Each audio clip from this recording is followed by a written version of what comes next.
ଶିବଙ୍କଠୁ ବାସୁଆ ବଳଦର ଭାଉ ଅଧିକା, ବରଠୁ ବରଯାତ୍ରୀଙ୍କ ଭାଉ ଅଧିକା। କାଳେ କାଳେ ଶିବ ଅଛନ୍ତି, ବାସୁଆ ବଳଦ ଥିବ। ବାହାଘରଟା ସରିଗଲେ ଭାଉ ଦେଖାଉଥିବା ବରଯାତ୍ରୀ ମାନେ କଣ ବର ସାଙ୍ଗରେ ରହିଥିବେ? ନିରିବନ୍ଧ ଆଗୁ କଥା ତୁଟିଥିଲା, ଆସିବେ ସେମାନେ 70, ଆସିଲା ବେଳକୁ ଆସିଗଲେ କିନ୍ତୁ 200 ବରଯାତ୍ରୀ। ପି ଢୋକେ ଢୋକେ ନାଚୁଥିଲେ ଥକେ ଲଫଙ୍ଗା ବାଳୁଙ୍ଗା ବାଳ, ଆଖି ଢଳ ଢଳ ପାଦ ଟଳ ଟଳ, ନାଚେ ତ ନଥିଲା ତାଳ। ବର ପିତା ଚିଡ଼ି କହୁଥିଲେ ରଡ଼ି, ଲଗନ ଯାଉଛି ଗଡ଼ି, ନାଚୁଥିବ ଯଦି ନାଚରେ ଟକାଏ ଆଗେ ଛାଡ଼ ବର ଗାଡ଼ି। ତହୁଁ ବର ଗାଡ଼ି ଯାଏ ଗଡ଼ି ଗଡ଼ି ପହଞ୍ଚେ କନିଆ ଘରେ, ବରଯାତ୍ରୀଙ୍କ ହୁଏ ଯେ ଖାତିରି ଗେଣ୍ଡୁ ଆଉ ଗଜରାରେ। କାହୁଁ ଆଣି ଏବେ ଖାଇବାକୁ ଦେବେ, ଭାବୁଛନ୍ତି କନ୍ୟା ପିତା, 200 ସରି ଦେଖି ବରଯାତ୍ରୀ ମନେ ତାଙ୍କ ବଡ଼ ଚିନ୍ତା।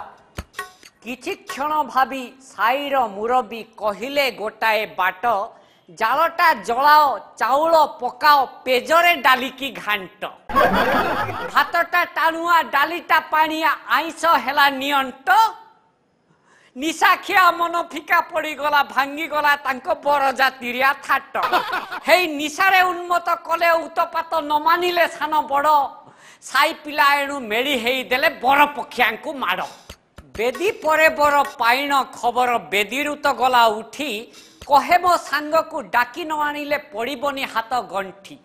ସାଇ ପିଲାଟାଏ ରାଗି କରି କହେ, ମାଡ଼ ଖାଇ ଯେଝା ଘରକୁ ଗଲେଣି, କେହି ତ ନାହାନ୍ତି ଏଠି, ତୋହର ବି ବର ନାହିଁରେ ନିସ୍ତାର, ସମ୍ଭାଳ ଏବେ ତ ପିଠି। କହି ଧଇଲା ବରର ଚୁଟିକି, ଦେଲା ଦୁମ୍ ଦାମ୍ କଷି ପିଠିକି। ବର ପିତା ଯାଇ ସାଇ ମୁରବୀଙ୍କ ନିକଟରେ କଲେ ଗୁହାରି, ପୁଅ ବୋହୂକୁ ମୋ ବାହା କରିଦିଅ, ମୋର ଲୋଡ଼ା ନାହିଁ ବରଯାତ୍ରୀ। କିଛି କ୍ଷଣ ଚିନ୍ତି ମୁରବୀ କହନ୍ତି, ସାଇର ପିଲାଏ ଶୁଣ, ଆମର ସେ ଜ୍ୱାଇଁ, ତାକୁ ବୁଝେଇ ସୁଝେଇ ବେଦିକି ତ ଡାକି ଆଣ। ପିଲାଏ ଯାଆନ୍ତି ଜ୍ୱାଇଁକୁ କହନ୍ତି, ଆହେ ଜ୍ୱାଇଁ ବାବୁ, ଆମେ ଯେତେ ସବୁ ଝିଅର ତ ସାଇ ଭାଇ, ସେଇ ସମ୍ପର୍କରେ ତମେ ତ ଆମର ଆଜିଠୁ ହେଲ ଭିଣୋଇ। ମାରିଥିଲୁ ଯାହା ମାଡ଼ ନୁହେଁ ତାହା, ସେ ତ ଆମ ପ୍ରୀତି ଶ୍ରଦ୍ଧା। ସମ୍ପର୍କରେ ଆମେ ତମ ଶଳା, ଯେଣୁ ମଣ ୟାକୁ ଶଳା ବିଧା। ଶଳା ଭିଣୋଇର ସମ୍ପର୍କ ମଧୁର, ନାହିଁ ତହିଁ ରାଗ ରସ। ରାଗ ରସ ଛାଡ଼ି ତମେ ଏବେ ଯାଇ ବେଦିକି ତ ଚାଲି ଆସ।